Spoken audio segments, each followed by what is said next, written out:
On episode 6 of Music Marketing Monday, we talk about one of the most uncomfortable things a musician could ever face. It's just horrible to some artists, and that is making money, asking for the sale. Oh man, I'm getting ill just think about it. I'll meet you inside the lounge. Oh boy. Information, inspiration, motivation for the modern musicpreneur. Time to start your week right. Here it comes, Music Marketing Monday, with your host, Bob Baker, Mr. Buzz Factor, and Billy Gryzak. the music marketing mind. Ready? Are you sure? Set. Here it comes. Swing, baby.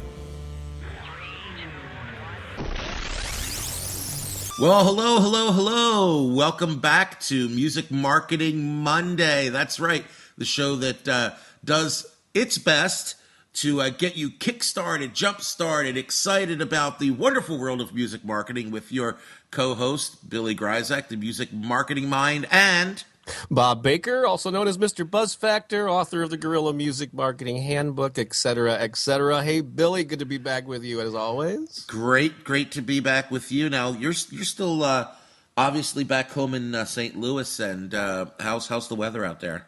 It's the craziest thing. St. Louis is known for. There's a saying here that if you don't like the weather, wait a few hours. And like one day it's sunny and 70, the next day it's threatening to snow. It drops down to the 30s. It's just crazy, back and forth. And so we're all very eager for spring to finally spring.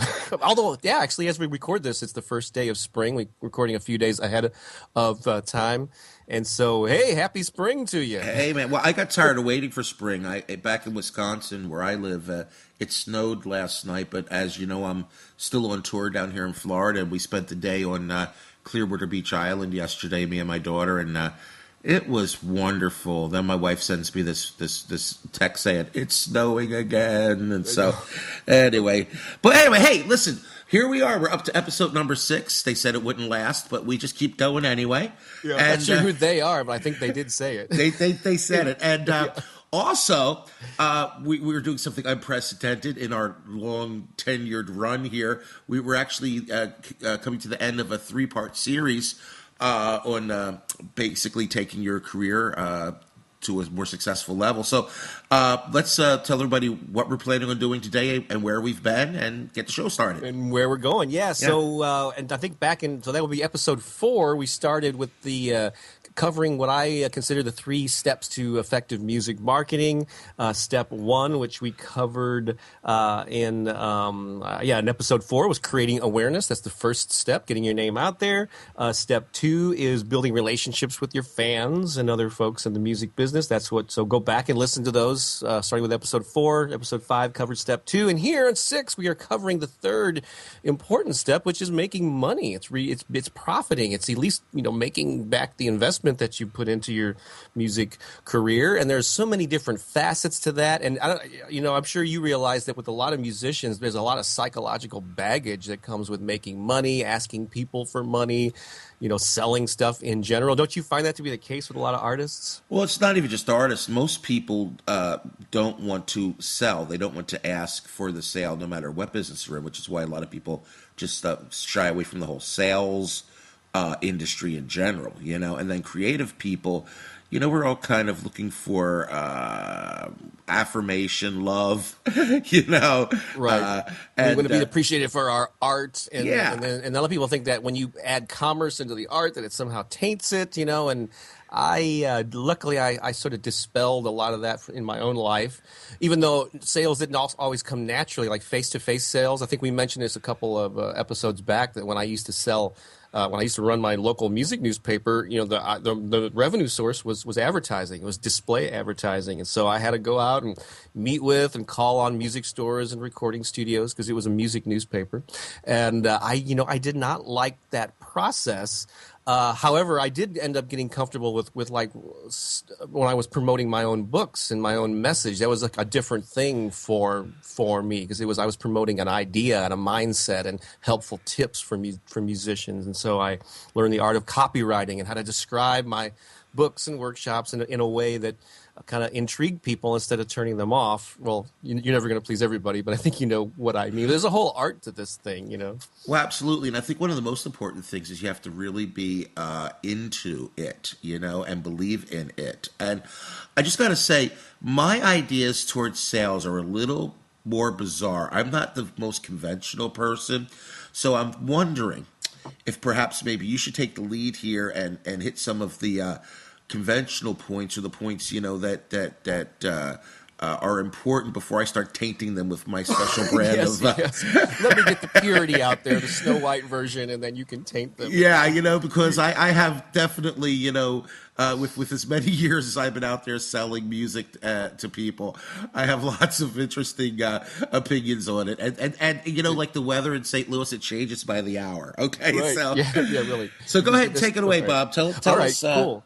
Bless us with your wisdom today. Well, you know, a few days ago, I actually was a guest on another podcast that my friend Ryan Spearman does, and he actually was interested in covering these 3 steps. So we covered all 3 of them in his podcast. At the very end of it, something came up that I actually want to start with because it's so important. But it occurred to me that probably one of the biggest psychological barriers that people have to selling stuff is that they think of it as a taking equation. They think of it in terms of there's a winner and there's a loser, and that sales is like manipulating, trying to talk somebody out of their money, and I win, I get their money, and they lose, they don't have the money, and that is like the total wrong way to look at it. True, authentic sales is an exchange of value, and so you have to know how your music touches people and improves their life and how it makes them feel better. And by purchasing your music, they are taking that feeling with them every time they play it. They remember the show that they were at, or they remember, or it makes them feel a certain way. They just like dancing to it, whatever it is, And I actually think it's an uneven equation where you should get to the point where you feel like the value that they get is actually worth more than the money that they have to part with. So this is a whole psychological shift from you're not taking anything, you're exchanging value. They're giving you money in exchange for something that you've poured years and talent, not only money and time into, but you have a creative spin on it that actually makes them like to feel a certain way that improves their life, and that's valuable, and you should be compensated for that. So that's my sort of opening statement, which I think is really important to get out there. Wow. Any thoughts on that before we go into the specifics? Well, yeah. I mean, the truth of the matter is that's just amazing. You know, especially how all the musicians these days are and artists are being browbeaten into thinking that their art, their music has no value, and that you'll be lucky if you can even give it away. But when you look at it like that, that really changes the equation. So, yeah, amazing, good stuff. Good place to start, man. Cool. And there are all sorts of things under this category of generating revenue and asking for the sale. Again, we usually start with the live component, you know, and actually my friend Ryan, who interviewed me, he said that he also wrestled with the same psychological, you know, discomfort and all that stuff. And he said all he did that he started mentioning twice during his gigs, a little bit more confidently than he had in the past, but he made it a point to twice mention and point over to his merch table and invited people to come over. He said doing that alone doubled his merchandise sales at his shows. Just making people aware, you know, a number of times throughout a show that you have stuff for sale, assuming that you do, is like the first real basic step, but it's an important one. Also at a show, and I know you're actually writing a book about this topic, aren't you? Selling merch? Yeah, that's correct. How to really sell music and merch on stage, online, and elsewhere. And I'm really deeply into it. It's more involved than you think. You know, just like writing a book is an animal. Yeah. You know, that's a whole new thing for me. And but yeah, I mean that's something I've been doing intuitively, literally for my entire career, you know. And you know, sales, actually, you got to remember, we're not just talking about necessarily selling your merch or your music either. I mean, sales is also booking the show, you know what I mean? And so, you know, selling yourself, getting out there. So first you have to have a place to be seen, whether it's on stage or it's online. There's a lot of opportunities to be seen online beyond having a website now, like actually creating concert events online, which is something I've been heavily involved in lately. And then once you're online, that's the first, hurdle of sales, getting out there, selling yourself, getting the show, getting the gig. Then having products, whether it's your music is usually the first thing you want to have because you want to play something, and then making that music available beyond the live show. Whether it's a CD, a vinyl album, or a download card, whatever it is, and then taking it to the next level, which is having more merchandise that goes along with your target audience, which we talked way back in episode. Actually, every episode we talk about it, but in the first of the series here, we say, you can't really sell anything or book a show until you know who you're selling to, because that's going to dictate exactly, what your audience is. I mean, I'll give you an extremely crazy example. Let's assume that you play music for the blind. Wow. Okay, sure. If you play music for the blind, you're probably not going to put a whole lot of time into the visual of your T-shirts and the visual of your album covers and all the visuals, because that's not what they're interested in. And that's a lot of artists do exactly that. They don't know their audience, and they spend all their time creating things that they like that their audience does not care about. I think it's really important before you try to sell anything, you need to know who your audience is and what they really want. And once you create things they want, they'll eat it up like, goldfish getting, their food for the day, because it's things that they relate to, things they want. That's the thing is, if you make sales easy by giving people what they want, then maybe it wouldn't be so stressful for you. Right. And I guess that's another conundrum for artists, especially once you start to build a fan base, is there's this, friction between being true to yourself as an artist and growing and evolving, and then just pandering to your fans, or, you don't switch gears every time a fan suggests something. But to me, since your fan base, as we described, I think in step one, and creating, actually both step 1 and 2, we talked about the importance of focus on fans. And since that really is the most important factor to your success as a musician, you really do need to pay attention to the people who are supporting you. Not that you're going to do something that's not authentic for you just because a hardcore fan asks for it, but you have to find a balance between what you're truly creating as an artist and then what they're asking for, what they like. Is there a way to satisfy both of those needs? And I think there is a way to do that. And it could be the music you make, it could be the merchandise, it could be the slogans that you put on T-shirts, to affirm who those fans are, Because when I can't remember if we talked about it on this show or if I know in other interviews that I have, when people buy merchandise, so they buy music, not just for rational reasons, but they do it for the way it makes them feel, one, but two, it reaffirms an identity that they have of themselves.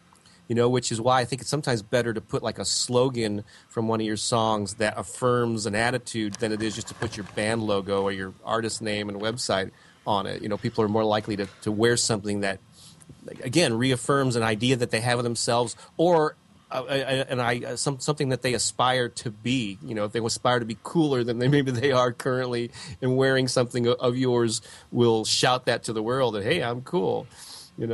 So I don't know. Well, I don't know if I ever talked to you too much about my career prior to doing children's music, but I was Loan Shark. What's that?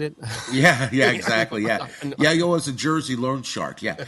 No, check it out, man. I was in a pretty darn popular college rock band in the early '90s, and we catered to that demographic, party, beer drinking, hell raising, bad boys and bad girls, and that's what we did. It was a market, and it was a very lucrative market. And we put out a CD called Booby Trap, and Booby Trap was basically like 10 or 12 songs about women from the perspective of these kind of guys. And we actually had a kind of a college hit song that was called Drop Kick the Bitch. Oh, wow. Now, that song was huge, so when we made T-shirts, we did not put the name of our band on our T-shirts. We put Drop Kick the Bitch on our T-shirts. And we could not keep them in stock. We were selling bushels and grosses of these things at every place we played, because the girls bought them too. Don't get me wrong, it wasn't a guy thing. I'd probably say more girls bought them than guys bought them, because girls are like that with them. Each other, I guess. I don't know. But the point I'm trying to make is that we couldn't keep CDs and we could not keep the shirts in stock, because we knew that was what we had to do the song like 2 or 3 times at every show. That's how popular it was. You know what I mean? Wow. And so that's just gives you an idea, like, when you have something that connects to an audience. I'm not saying you all need to go do that. It could be about being a vegan. It could be about peace and love. It could be about, rock and roll, whatever it is, or there's a lot of these female solidarity things, a lot of, girl power groups, Go Girls and all that. But you find those people that you don't mind hanging out with and playing music for, and do things that they dig. That's a great example, even though it's maybe somewhat politically incorrect these days. Still, as long as they were eating it up and But we were a politically incorrect band, and I mean, everyone that's listening to the show, I really appreciate it. I really do, and I know that I know we have children's entertainers listen. I know we have jazz musicians and country musicians and everybody, and just if something offends you, just fast forward it. That's what's great about a podcast. But or just take the idea and apply it to your genre. Exactly, and it can very easily be drop kick the beef if you're a vegetarian band. Drop kick the tofu. Exactly, whatever, Drop kick the hate. Whatever you want to do, man. You know what I'm saying? So, by the way, the song was actually about an abusive relationship where the man was the abused person in the relationship. So that was an interesting spin on that Very song. Cool. Yeah. Anyway, so moving on. But see what I'm saying? We built an entire culture around a song and a T-shirt.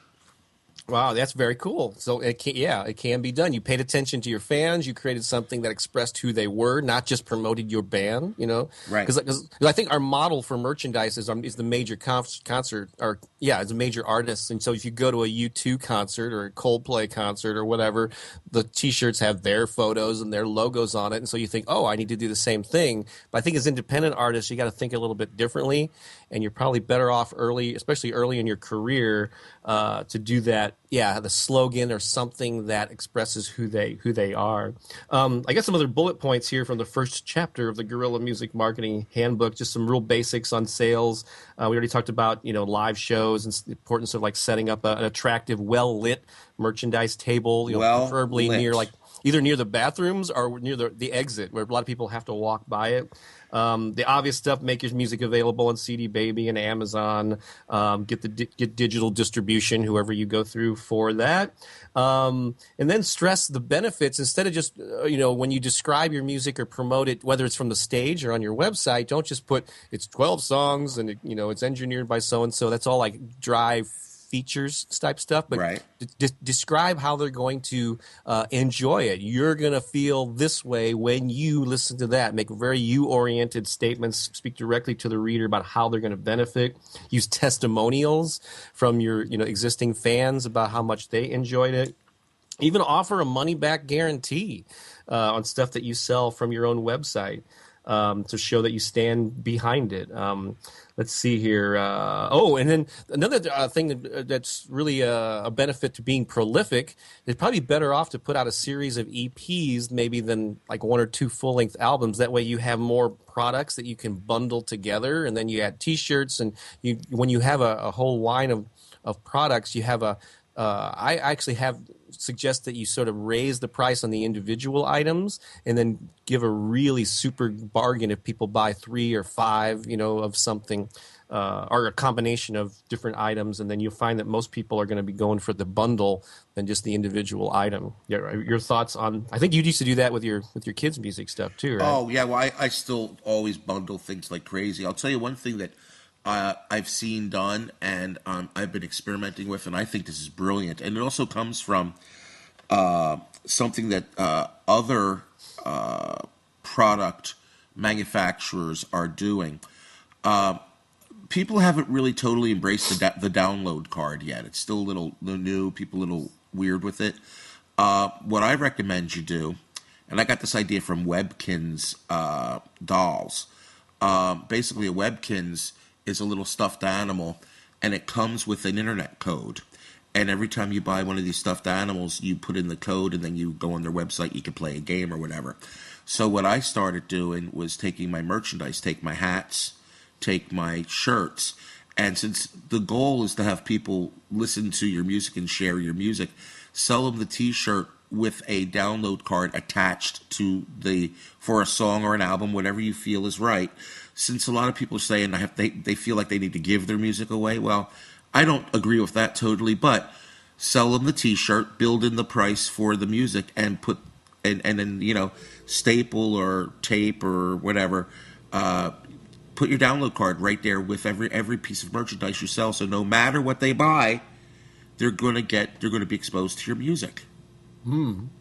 Very cool, very creative. Yeah, I remember webcams when my daughter was a lot younger. Yeah, she got a couple of those things. Yeah, I mean, actually, everybody's doing it now. I mean, if you buy Hot Wheels, you buy Barbies, you buy almost anything. Actually, just about everything you buy these days either has a QR code on it or a download card. I mean, actually, next time you go to Dairy Queen or McDonald's, check it out.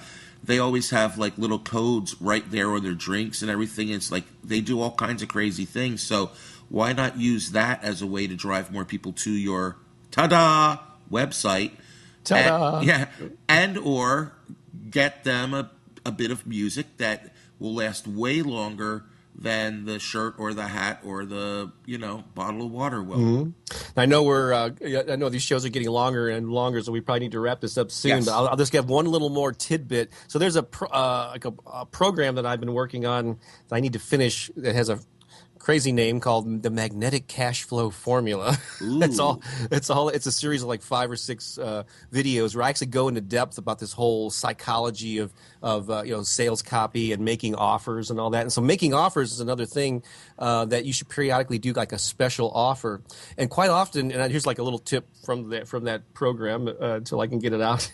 But so a lot of people, when they do a special offer, their first inclination is to do like a discount. So save 20% on our this collection of CDs or whatever. So you lower the price and you make it a limited time offer. So they have more of an incentive to act now. Order by this Friday and you can save so much money. And that's cool, but you're actually making less money doing that. So there's another way you can make a special offer is to keep the price the same, but add in some extra bonuses that are part of a limited time. Like order our new CD by Friday, and we'll throw in these unreleased live tracks or some special exclusive video that they have to order by a certain date to get the goodies. So you're not lowering the amount of money that you make, but you're adding value to the special offer that you're making. Do you know who does that really successfully?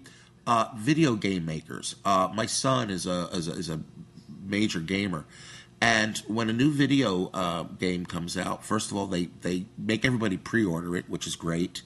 And then if you pick it up like in the first 24 hours, or you pre-order, or the first 1,000 people, whatever, they get extra codes, they get cheats, they get extra characters. There's all these add-ons that come at different levels of pre-purchase and the first people that purchase. But yes, the price does not go down.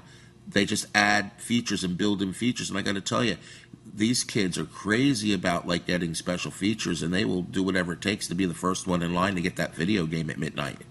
Very cool. Yeah, you can learn a lot from other industries. It's not just paying attention to other bands. Isn't that kind of what we talked about today? That is true. In fact, I got homework. Yeah, let's give them some homework, and then I may have another piece to throw in there. But go for it, Billy. Okay, well, let me just give you the homework real quick, because I want everybody out there this week to go out and look at other industries that are not music related, either on the internet or just while you're driving around. That's what I like to do.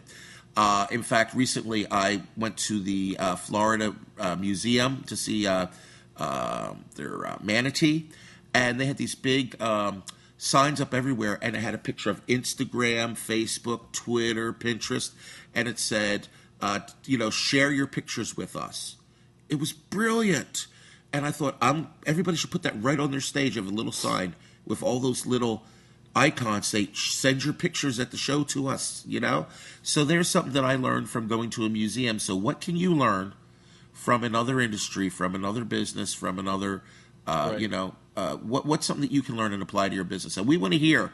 Please tell us what it is. You can send us emails, or you can visit us on Twitter. I'm at Music Market Mind, and Bob is at Mr. Buzz Factor.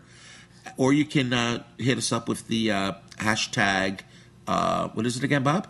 Music MM, so at the number sign Music MM, and also if you I also feed this podcast into my podcast feed Right. at thebuzzfactor.com, and you do have the ability using Facebook to leave comments on that page too. So, however, it's your choice. We're not going to force you into our way. We're going to meet you where you are. So, any of the above, let us know what you think. Other things that you could do if they resonate with you is if you gig a lot live, make it a point once a set.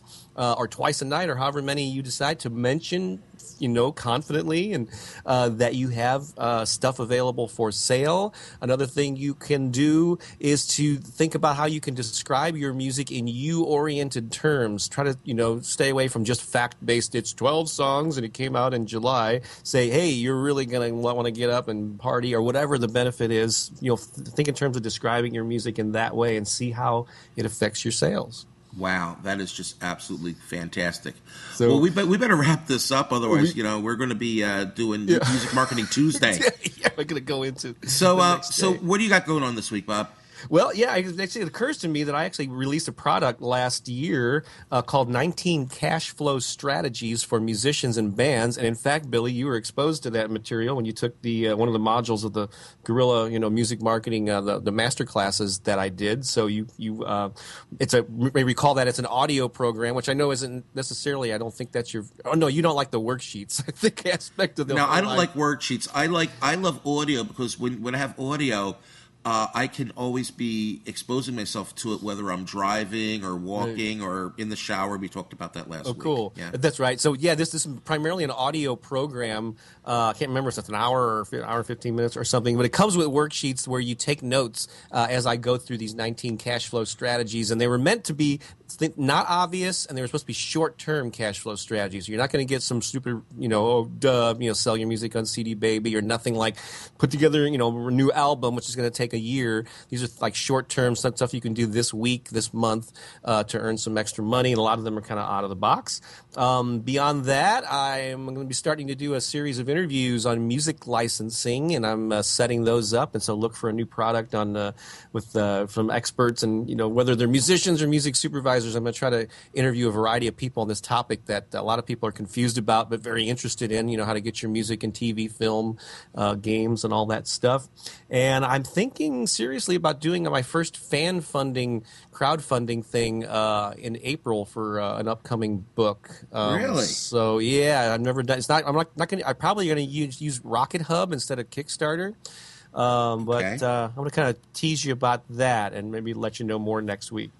Wow, you got so much stuff going on. I don't feel like you're such an overachiever this week. Okay, well, all right. Well, basically, let's see. I've got Mad Music Marketing Minutes coming up.